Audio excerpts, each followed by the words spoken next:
Children of Israel, recall my favor which I had bestowed on you, and fulfill your covenant with me, and I shall fulfill my covenant with you, and fear me alone.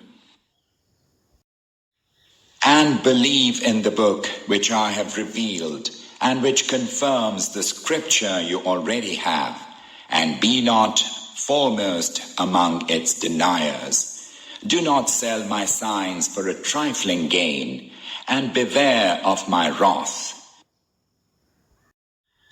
Do not confound truth by overlaying it with falsehood, nor knowingly conceal the truth.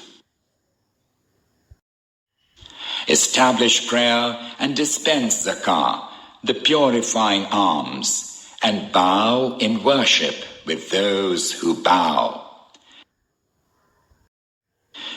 Do you enjoin righteousness on people and forget your own selves, even though you recite the scripture? Have you no sense?